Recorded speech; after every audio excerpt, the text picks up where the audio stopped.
Já leu o seu capítulo da Bíblia hoje? Lembre-se, um capítulo por dia.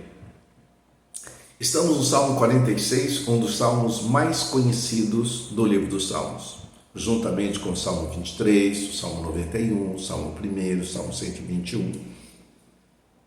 E o Salmo 46 foi produzido pelos filhos de Coré. E tem algo aqui, no meio deste salmo, que fala da experiência que o patriarca deles teve quando se rebelou contra Moisés. Achando que não era só Arão que devia sacrificar diante de Deus. E diz a Bíblia que a terra se abriu e engoliu os rebeldes. Ou seja, o poder de Deus não só sobre os homens, mas sobre a própria natureza e sobre as nações. Então é um salmo que aqui diz a orientação era para uma voz de soprano, ou seja, um solo feito, com uma voz possante, e diz assim: Deus é o nosso refúgio e fortaleza, socorro bem presente nas tribulações ou na angústia. Não é um Deus de facilidade, não é um Deus que nos deixa como adolescentes mimados.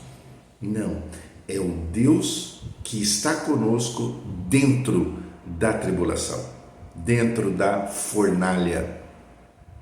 Portanto, não temeremos, ainda que a terra se transtorne. Ele está dizendo, olha, como Deus ele é presente nas tribulações, nós não deixaremos o nosso coração se encher de medo, ainda que a terra vire essa loucura toda, os montes se abalem no seio dos mares, está falando aqui de terremotos, ainda que as águas tumultuem e espumejem, e na sua fúria os montes se estremeçam.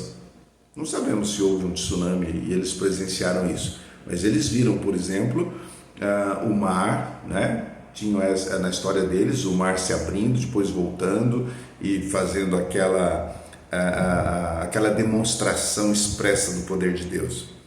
E aí no versículo 4 ele fala algo muito curioso. Ele diz bem assim: há um rio cujas correntes alegram a cidade de Deus, o santuário das moradas do Altíssimo.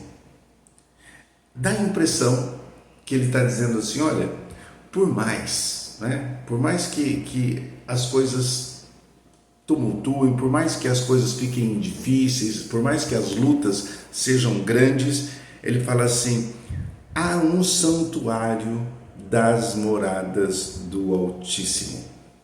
Quem é que está morando nessas moradas?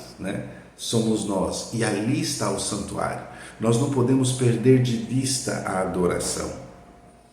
Deus está no meio dela, jamais será abalada, Deus a ajudará desde antemanhã, desde véspera, Deus não espera a coisa acontecer, para Ele nada é por acaso, Ele ajuda antes mesmo que a coisa aconteça. E aí ele fala, sobre as nações, sobre os reinos, que eles se abalam, mas Deus faz ouvir a sua voz e a terra se dissolve. Na história deles, eles viram isso acontecer, a terra se abrir e engolir aquele povo rebelde. O Senhor dos exércitos está conosco, o Deus de Jacó é o nosso refúgio. Ou seja, não é a situação que está conosco, é quem é que está conosco. Vinde contemplai as obras do Senhor, que assolações efetuou na terra. E aí ele mostra, o senhorio absoluto do Deus Todo-Poderoso. Ele diz bem assim, ele põe termo à guerra até os confins do mundo, quebra o arco, despedaça a lança, queima os carros no fogo. Há uma situação muito interessante em que numa guerra apenas um anjo desceu e matou mais de 180 mil inimigos. Um anjo só.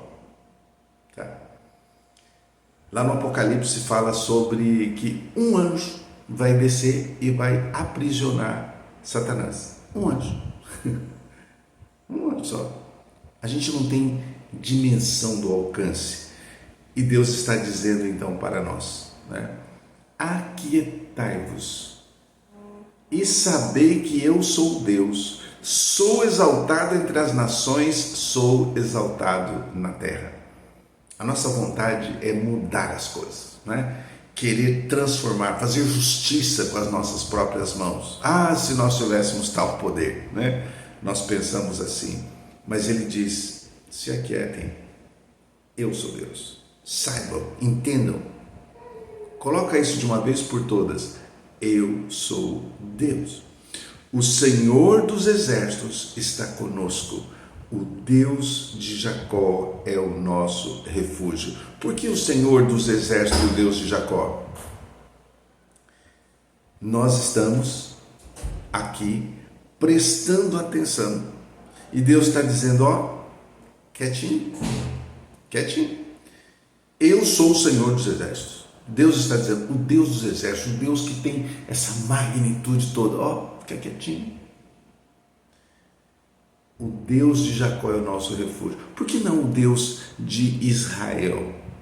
Ele está falando do Deus de Jacó. Quem era Jacó? Aquele que fugiu do irmão, foi humilhado, teve que se passar pelo irmão para conseguir a bênção. Ou seja, não só o Deus dos exércitos poderosos, mas o Deus do pequeno Jacó. O Deus que fugiu, o Jacó que fugiu da presença do seu irmão com medo. O Jacó que foi enganado pelo sogro. O Jacó que se enriqueceu apesar das tramóias do sogro. É esse Jacó. Ele está dizendo: o Senhor dos exércitos está conosco. E é o Deus de Jacó que o transformou em Israel, que é o nosso refúgio. Deus abençoe você, compartilha, manda para alguém que provavelmente vai estar precisando. E até a próxima.